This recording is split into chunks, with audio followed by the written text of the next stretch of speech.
Queridos amigos, minhas senhoras, meus senhores, antes de mais nada, nós queremos nos desculpar pela dificuldade da voz sair com aquela naturalidade ideal. Queremos agradecer a Deus que nos permite nos reunir numa noite chuvosa e acolher com tanto carinho, com tanto calor fraternal, tantos confrades que conosco estudam e aprendem as lições de Jesus. Bem-aventurados pacificadores, é o estudo desta noite. Quem serão os pacificadores? São os grandes missionários? Estaria limitado a um Francisco de Assis, a um Mahatma Gandhi, a um Buda, a um Chico Xavier? A nós, que nos toca dessa bem-aventurança? Ou será que as bem-aventuranças proclamadas por Jesus só vai alcançar os espíritos puros, sublimados?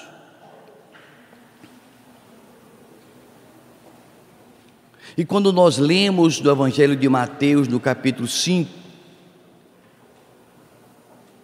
bem-aventurados os pobres de espírito, porque deles é o reino dos céus. Bem-aventurados os que choram, porque serão consolados. Bem-aventurados os mansos, porque herdarão a terra. Bem-aventurados os que têm fome e sede de justiça, porque serão fartos. Bem-aventurados os misericordiosos, porque alcançarão misericórdia. Bem-aventurados os pacificadores, porque serão chamados filhos de Deus. Bem-aventurados que sofrerem perseguição por causa da justiça, por causa do meu nome. Seremos nós pacificadores? Ou apenas somos pacíficos? Porque há uma grande diferença entre pacífico e pacificador. Todo pacificador é pacífico, mas nem todo pacífico é pacificador. Existirá sempre algum pacífico que possa ser paralisado, um pacífico que cruza os braços, que não se envolve, que não participa, que não é ativo, que vive em paz.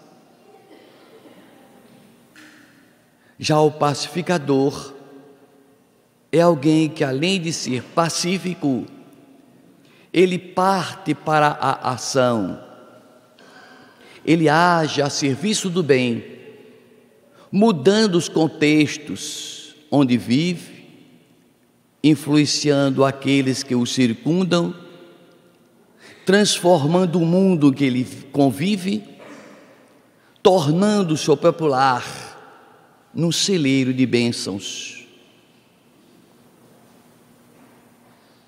Um pacificador necessariamente precisa ser alguém que perdoa, que compreende, que dialoga. Mas quando nós lemos a frase de Jesus, que os pacificadores serão chamados filhos de Deus, mas espere, e nós também não somos filhos de Deus? Somos, sim. Cada bem-aventurança, Jesus classifica num tipo de retorno.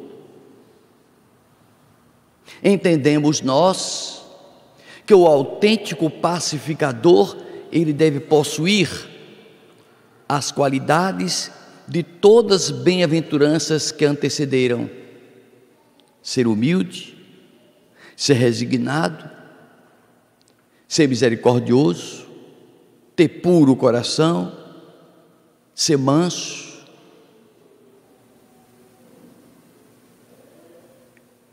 São condições inerentes do pacificador autêntico. Esse estágio de grande pacificador nós não alcançamos. Mas como as falas de Jesus, elas caem em nossos corações e abrangem todas as criaturas, consequentemente nós estamos incluídos.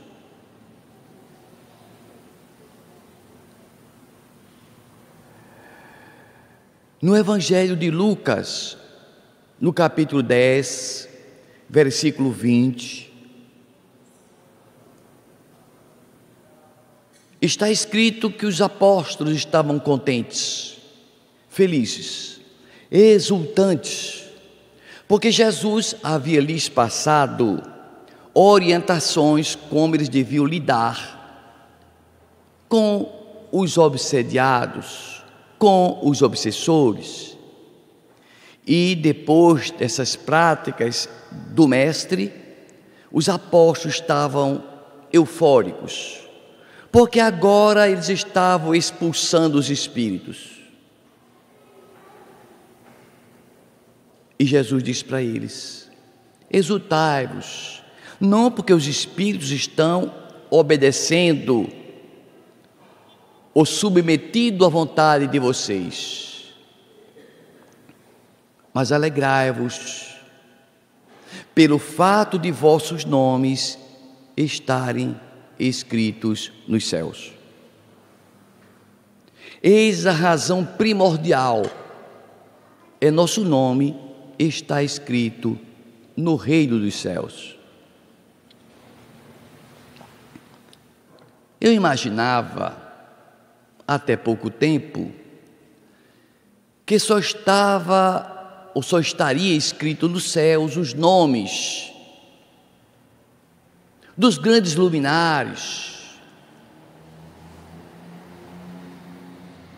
Mas cheguei à conclusão que os nossos nomes estão lá. É o que bom senso nos diz. Façamos uma parábola. Imaginemos a situação de um grande proprietário de terras vastas e que tenha muitos servidores subordinados. Mas dentre aqueles operários, uma boa parte obedece rigorosamente às recomendações do patrão. Uma pequena parte faz alguma coisa em atendimento ao patrão, mas não faz tudo. E uma minoria é de funcionários rebeldes, de operários revoltados contra o próprio patrão, sem se aperceberem que estão prejudicando eles próprios, porque se o patrão falir, todos vão morrer de fome. A visão é de fazer o máximo para que o patrão prospere, para ganhar aumentos. E o patrão olha para seus criados, seus servos, e anota na sua agenda, escreve no seu livro, aqueles a quem ele confia integralmente, Aqueles que não têm dúvida do que ele pedir, fará. No outro caderno, ele anota o nome daqueles que às vezes atende, às vezes não atende, atende parcialmente, mas ele coloca o nome. E os rebeldes, ele diz: não, por enquanto, os rebeldes eu não vou relacionar, porque eu amo a todos, e um dia eles vão se arrepender. E à medida que forem se arrependendo, compreendendo a necessidade de trabalhar, eu vou incluindo no livro pessoal. Aí está a parábola colocada dos nomes escritos nos céus. Os nomes que estão escritos lá no céu são o nome das pessoas que querem, que desejam, que se esforçam, que se empenham em ser melhores, em cooperar com o grande proprietário do universo, Deus, que às vezes acertam, às vezes erram, quem tem boa vontade, mas aqui e ali fracassa.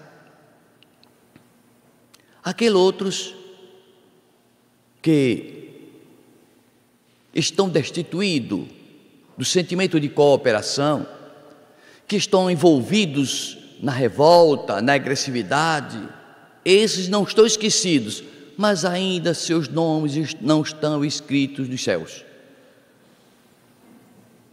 Nesse contexto, nessa visão, nós nos incluímos. Que não obstante nossos problemas pessoais, kármicos, Deus sabe do nosso potencial. Não é preciso ser um missionário para estar contribuindo com a evolução do universo. Alguém é convocado para ser um pai honesto, outro para ser um funcionário exemplar, outro para ser um professor digno, outro para ser médico, orador, médico, engenheiro. Então, todos que trazem para a terra propostas, compromissos, pedidos pelo Criador para pormos em prática, todos são dentre aqueles que estão seus nomes escritos dos céus.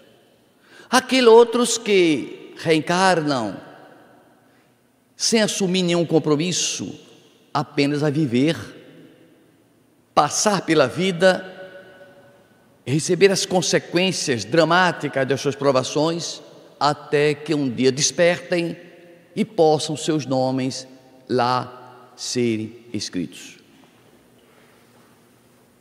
Portanto, dentro dessa visão universalista, que nos coloca o compromisso de servir ao Pai com o máximo de empenho, porque na medida que eu seja pacífico, na medida que eu seja conciliador, eu estou contribuindo para a paz universal, para que o amor divino se propague, cresça, transmita e contagie as pessoas que nos circundem. É essa a proposta de Deus para os seus filhos cujos seus nomes estão escritos nos céus. Como dissemos, quando estamos lá, prometemos um caminhão de tarefas a realizar na terra. Chegamos aqui, fazemos uma carrocinha de picolé. E olhe, porque muitas vezes a gente entra numa fria. Porque nós prometemos, é muito fácil prometer, mas quando chega aqui, a coisa é diferente. É complicada. A vida não é fácil.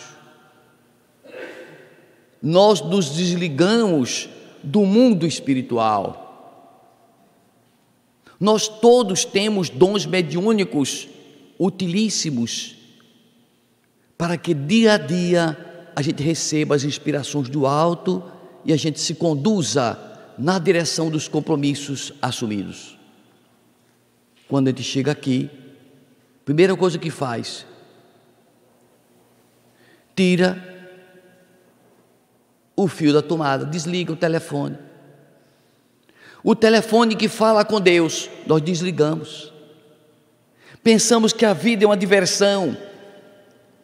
Leão Tolstói, o grande, extraordinário escritor russo, com 5 anos de idade escrevia no seu caderno escolar: viver não é brincadeira, é algo muito difícil. Com 5 anos, a gente completa 50 e não percebe, acha que é uma brincadeira mesmo. Por isso que ser espírita é complicado, por isso que muita gente não quer ser espírita, porque ser espírita é ser alertado para essa responsabilidade de assumir compromissos, de entender as coisas que são eternas das coisas que são temporárias. É assumir dentro do coração a proposta de ser um pacificador. Por onde andar, semear a paz, a alegria, a felicidade. Há poucos instantes eu abria meu WhatsApp e tinha uma mensagem de uma querida irmã nossa, espírita, que dizia: Zanelis, a situação do Brasil está difícil, muito roubo, espalhe isso, divulgue. Aí eu respondi para ela: minha querida irmã, a palestra que eu vou fazer logo mais é bem-aventurados os pacificadores. Não sei se vai cair a ficha, se ela vai entender que ela divulgando uma notícia ruim, ela vai ser propulsora do mal. Pois é, isso é uma notícia muito ruim para fuxiqueiro. Quem gosta de contar historinhas e aumentar historinhas e fuxicar, está indo contra o desígnio de Deus, está semeando a discórdia. E nos lembramos de Sócrates, que semeou a paz. Nos lembramos de Sócrates, que foi abordado certo dia por um companheiro, que disse: Sócrates, eu tenho um segredo para lhe contar, de arrepiar. Sócrates disse: antes de me contar, você passou pelos 3 crivos? O que 3 crivos? A sua história. O fato que você quer me contar passou dos 3 crivos? Que crivos? O crivo da verdade é um.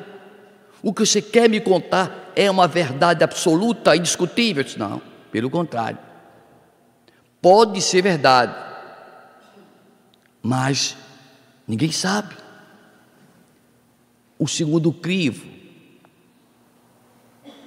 o que você me quer relatar é algo muito bom, tem bondade no conteúdo.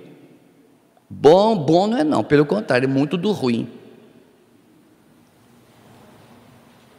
Então ele, curioso, perguntou: e o terceiro crivo o que é? É o da utilidade. O que você pretende me dizer é útil?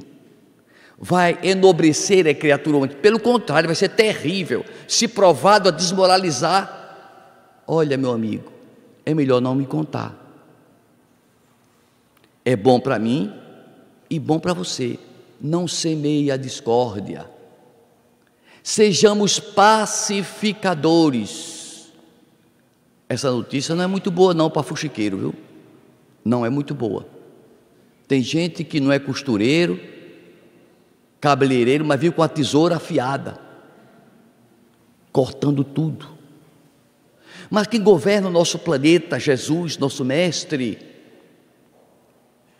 olhando o livro da eternidade, os nomes escritos nos céus, nos colocou aqui na terra para exercer cargos e funções estratégicas. É evidente que alguns, no passar dos séculos, assumiram posições de destaque. Nós vamos ver, por exemplo, Péricles, o grande estadista da Grécia,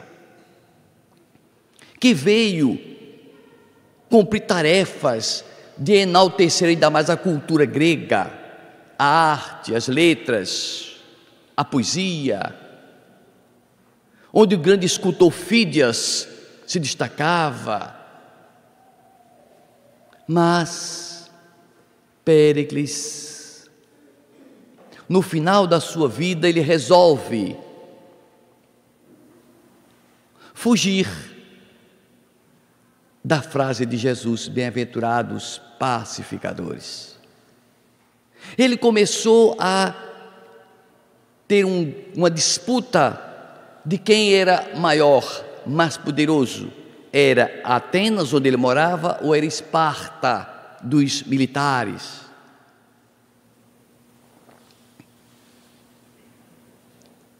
E cometeu o deslize de afrontar e desafiar Esparta, terra de guerreiros, e Atenas, terra dos sábios, dos filósofos, dos pensadores, enfrentou os espartanos, os militares, que não lidavam, não gostavam de virtudes, mas de qualidades do soldado, da arma, que confia no fio da espada. Porque nós dizemos-nos corajosos, e quanto mais audaciosos nós somos, se a gente for atrás procurar saber a causa, é porque ele está com a arma na cintura. Fulano é corajoso, enfrentou com a arma a tiracolo. Eu quero ver corajoso aquele que usa as armas de Deus, as armas do bem, as armas do amor. Esses são os verdadeiros pacificadores, que confiam na proteção divina, que não se expõem, não facilitam, mas exemplificam o amor, e deles emana uma radiação magnética capaz de afastar determinadas provações, por serem pacificadores, por estarem harmonizados com Deus. Recebem intuições e que diz assim: olha, não vai hoje não, deixa para amanhã, muda de caminho, de trajetória, afasta-te de fulano e de beltrano. É para isso que existe anjo da guarda, e é por isso que muitas tragédias acontecem, porque nós nos desligamos ou desligamos nosso telefone com Deus. Esparta enfrentou Atenas, e dessa guerra do Peloponeso, Atenas foi destruída. Os séculos passaram, e nós perguntamos hoje: qual foi o legado moral que Esparta, dos militares, deixou para nós? Nenhum. Qual o legado que Atenas deixou? Muitos, fantásticos, dos grandes sábios, filósofos e pensadores. Esse é o legado que permanece. O brutamontes, a ignorância, o voraz, o atrevido passa, o ordeiro, o pacífico fica. A mensagem do Cristo é imorredora, porque ele era pacífico e pacificador. Chega o mestre, deixa sua notícia nos evangelhos imortais e morredouros, e os cristãos passam a ser perseguidos dia e noite de forma cruel, mas eles reagem de uma forma pacífica. Não revidam, não se revoltam. Bem-aventurados os que choram, porque serão consolados. Era a postura do cristão perseguido durante 3 séculos pelos romanos. Bem-aventurados os que choram com resignação. Eu não estou falando daqueles que choram a 3x4, daqueles que choram porque estão cortando cebola. Não. Nós estamos falando dos que choram porque têm convicção de que estão passando por sofrimentos, por provações, e que são importantes para o seu crescimento espiritual. Eles têm resignação. Esses são bem-aventurados. No ano 312, a história relata o fato de Constantino, o imperador romano, que veio com a missão de tornar a religião cristã livre, de poder o religioso cristão professar a sua crença, porque passou 3 séculos perseguido, humilhado, morto nos circos, estraçalhado pelas garras dos leões, ou devorado pelas chamas do fogo. E no ano 312, Constantino, que tinha também seu nome escrito lá nos céus, foi chamado a dar sua contribuição. E ele estava numa tarde e noite às margens do rio Tibre, às vésperas de uma batalha, quando ele se lembra de sua mãe. A sua mãe era cristã. Ele lembra-se dela, que disse assim: Constantino, reze, faça orações a Jesus de Nazaré. Ele vai lhe orientar da vida, porque quem entra em sintonia com Deus tem o roteiro de vida pela eternidade. Então ele faz a oração ao pôr do sol, e seus olhos percebem no céu o desenho de uma cruz luminosa, e uma frase em latim estampa o horizonte: In hoc signo vinces, com este sinal vencerás. In hoc signo vinces é o grande sinal para todos os cristãos, para todos nós. Com este sinal do Cristo nós venceremos tudo, absolutamente tudo. Mas Constantino se equivocou. Ele pensava que vencer não era vencer a ele mesmo, era vencer os adversários a fio de espada. Era assim que ele pensava, interpretou equivocado. E naquela noite, ele manda pintar nos estandartes uma cruz. Ele disse: eu vi uma cruz, com este sinal vencerás. Eu vou vencer a batalha. Mas não se tratava da batalha do dia seguinte, mas da batalha da vida. Um ano depois, Constantino promulga a liberdade de culto, cumpria em parte a sua missão, por seu nome está escrito nos céus. Sucede-lhe o imperador Teodósio, que concretiza o cristianismo, a liberdade do cristão, transformando o cristão na religião oficial de Roma. E aí, aqueles cristãos que eram pacíficos, mas não por espontaneidade, por contingências, quando se viram liberados, livres, que agora podiam dizer abertamente que era cristão, que seus bens voltaram às suas mãos, suas terras que foram anteriormente tomadas. O que fizeram os cristãos? Agora vamos nos vingar.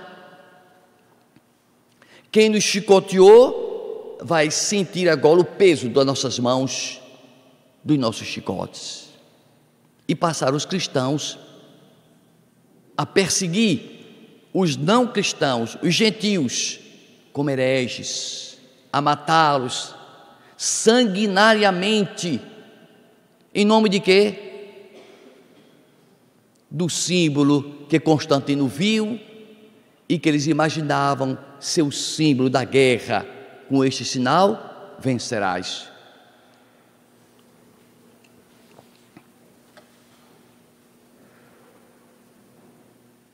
Teodósio também falhou. Deu a liberdade de culto, mas dias depois ele soube que alguém, um general da Tessalônia, falou mal dele. Não pode falar mal do imperador? Então Teodósio mandou matar todos os habitantes de Tessalônia, mulheres, filhos, maridos, inocentes. Milhares de pessoas foram mortas, porque alguém disse alguma coisa contra o imperador Teodósio. Como nós somos vingativos e maus, como estamos longe de sermos pacificadores. Passa-se o tempo e Jesus chama com urgência Maomé. Maomé, o cristianismo está desviado das suas origens, do que eu deixei. Você vai nascer na terra com dons mediúnicos fantásticos, e através da sua mediunidade nós vamos mandar um livro,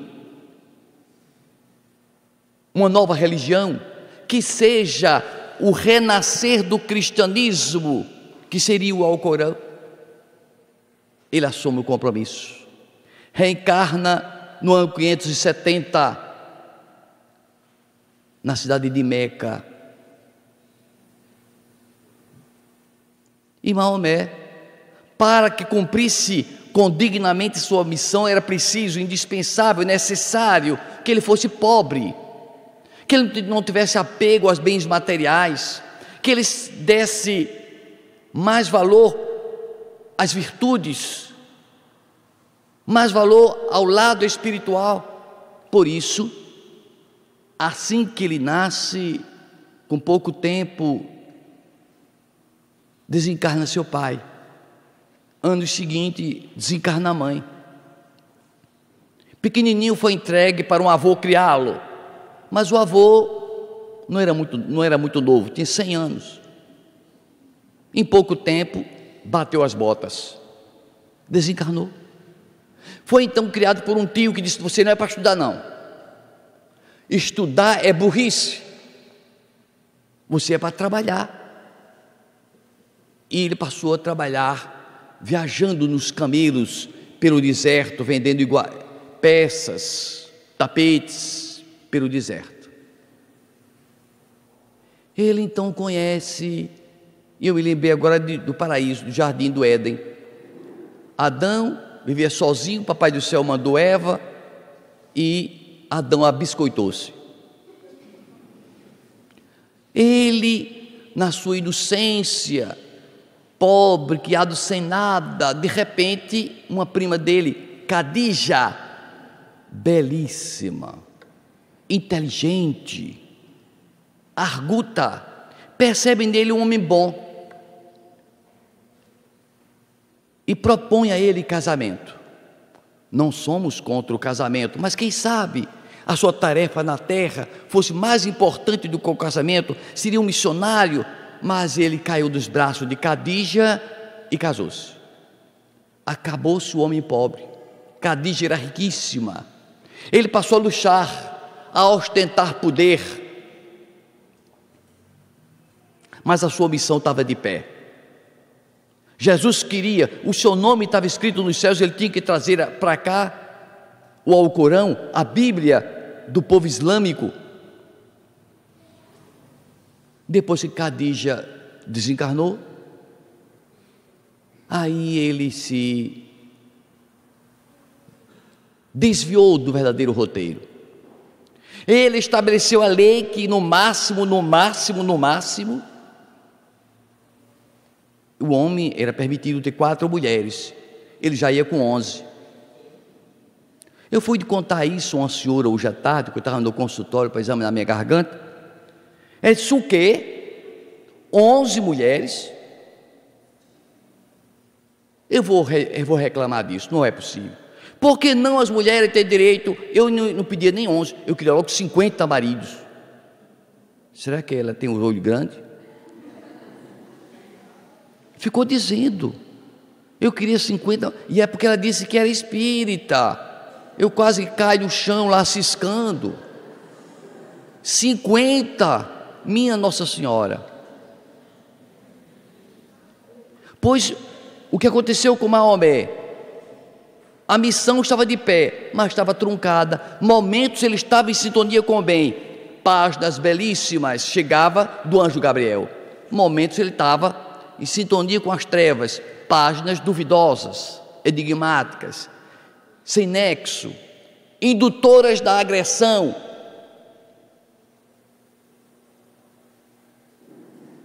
Não pacificadoras.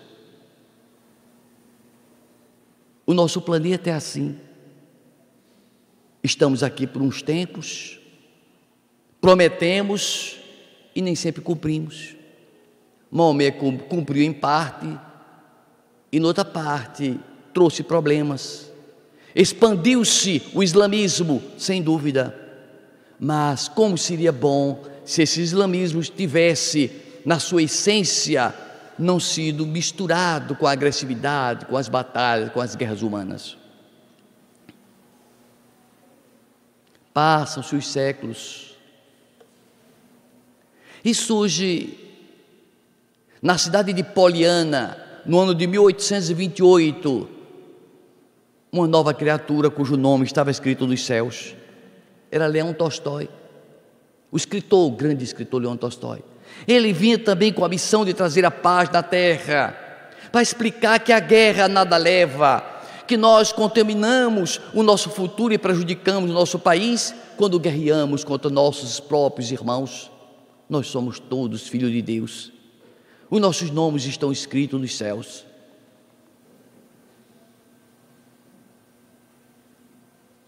E Leão Tolstói, ele tinha um complexo bastante complexo, que pouca gente admite, aceita ou suporta esse complexo.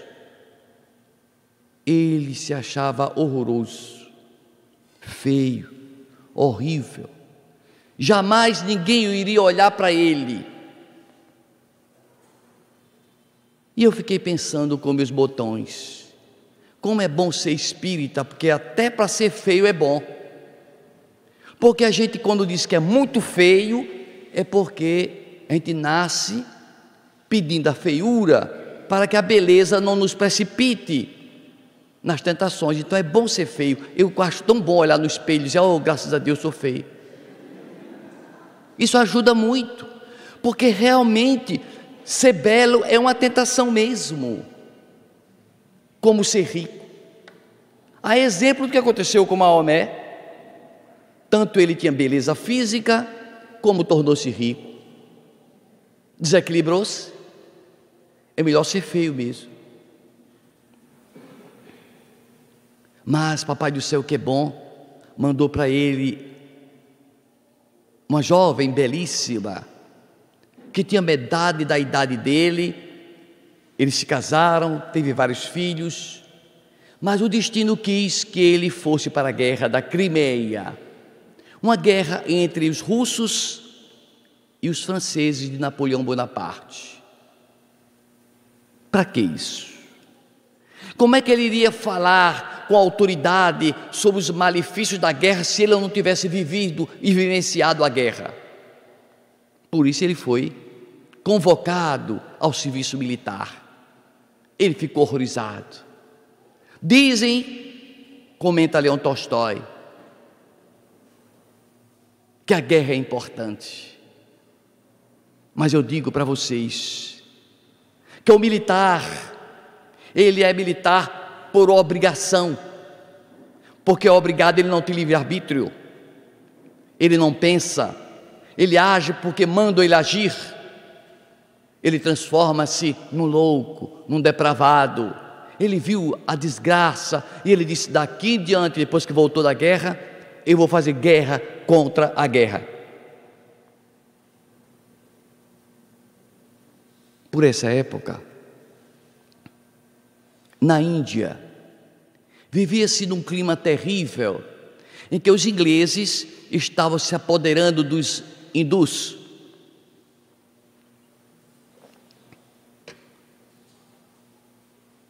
E então, um grande jornalista, dono de uma empresa jornalística da Índia, Tarak resolve então escrever artigos incitando o povo hindu a pegarem armas e confrontar, medir forças com os ingleses.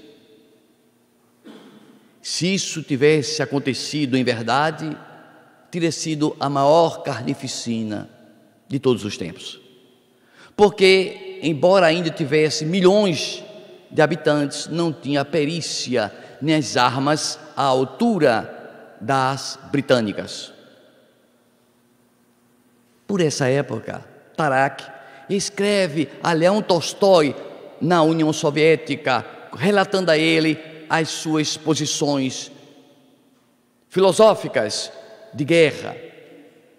E Leão Tolstói, que trazia a missão de paz, escreve para ele uma carta, que não é uma carta, é um tratado de paz, em que ele se reporta a todos os grandes pensadores desde a China antiga, passando pelo tempo de Jesus, citando os Vedas, antiquíssimos povos da Índia, o nascedouro, a fonte primordial de todas as religiões da face da terra, e cita os Vedas, que aconselha a paz, a concórdia, incita-nos a sermos pacificadores. Quando Tarak lê aquele compêndio, aquele tratado de amor, leva aquele tratado para Mahatma Gandhi, que estava indeciso com a postura que ele devia ter quanto aos hindus frente aos ingleses. E diante daquela carta ele diz: é este o caminho. É o caminho que Leão Tolstói está orientando, é o caminho que Jesus Cristo orientou: perdoar 70 vezes 7 vezes. Dito do agressor, que nos toma a capa, dá a outra, que não bate numa face, oferecer a outra. É a não violência. Estabelece-se entre Mahatma Gandhi e Leão Tolstói inúmeras correspondências fantásticas, em que a essência do pacifismo, do amor, da concórdia, alcança o coração daquele missionário cujo nome estava escrito nos céus, que era Gandhi. E Gandhi trata Leão Tolstói como um mestre, como orientador dele, na humildade de Mahatma Gandhi. Leão Tolstói, no dia 5 de março do ano de 1855, ele está meditando, quando tem uma intuição de que uma nova religião haveria de surgir, uma nova doutrina conciliadora, pacificadora, amorosa, precisava nascer na face da terra para unir os povos, para impedir as tragédias, para fazermos-nos irmãos verdadeiramente. Não sabia Leão Tolstói que naquele dia 5 de março de 1855 era exatamente o período em que Denis Arrivaio, aquele que seria o codificador do Espiritismo, estava estudando as mesas girantes e que iria dar origem ao surgimento do primeiro livro da codificação, o Livro dos Espíritos. Em janeiro de 1855, Denis Arrivaio vai à casa de Carlotte, e ela lhe informa que essas comunicações das mesas que batiam eram de espíritos de pessoas que tinham vivido na Terra. Em maio, ele vai à casa da senhora Roger, médio vidente, que dá uma mensagem mediúnica extraordinária e que não deixa qualquer sombra de dúvidas naquele que seria o codificador do Espiritismo. O que quer Jesus de nós? Portanto, não coloquemos distante do nosso horizonte as nossas possibilidades de servir a Deus. Se eu não sou missionário da estirpe de um Gandhi, de uma Madre Teresa de Calcutá, eu sou um sacristão, eu sou um varredor do centro espírita, eu sou um doutrinador de espíritos sofredores, eu sou um evangelizador. Ah, mas se eu não sou nenhuma coisa dessa, eu sou um frequentador, que leva para o meu próprio lar a mensagem de amor e de concórdia, aprendendo a estabelecer dentro de casa a paz. E não existe paz sem exercitar o perdão, sem ouvir o outro, sem abraçar o irmão, o companheiro, a companheira. Não se pode falar em paz sem perdão. Então nós percebemos que ser pacificador, necessariamente nós precisamos ter um pouquinho, em doses homeopáticas, outras virtudes, como humildade para reconhecer seus erros, como resignação para suportar as dores sem blasfemar contra Deus, a sofrer entendendo que está pagando contas, a ser misericordioso ante o sofrimento e as carências do outro, que às vezes são menores do que a nossa, mas que a gente pensa que nós somos melhores. Mas se a gente for misericordioso com o outro, está sendo misericordioso com nós mesmos. Então, ser pacificador é não fuxicar, é não levar adiante notícias ruins, desagradáveis. Não vamos botar o WhatsApp dizendo mensagem que o mundo está pior, porque se o mundo piorar, nós somos responsáveis. O mundo está maravilhoso, porque está na medida da liberdade de cada um. Eu conversava com uma irmã nossa, também espírita, que dizia: eu dava aula de evangelização, mas como era só 2 pessoas e estava pesado, eu abandonei. Eu disse: é verdade, abandonou. E a outra ficou sozinha. E não ficou pior? Ficou. Porque você não volta porque os outros não vêm ajudar. A gente deve trabalhar não por causa dos outros, por nossa causa. Eu preciso fazer alguma coisa porque eu preciso trabalhar, independente que os outros não trabalhem, ou que os outros trabalhem. O importante da história está aqui, é a nossa atitude. O outro briga, mas eu sou da paz. O outro pega em arma, mas eu sou pacificador, eu sou pacifista, eu sou pacífico. O outro grita, eu oro. E nós precisamos exemplificar o amor, para que a gente crie dentro do nosso lar, dentro da casa onde nós vivemos, um ambiente de paz. Sejamos aquilo que o Cristo disse para nós, alcancemos aquilo que Ele nos ensinou.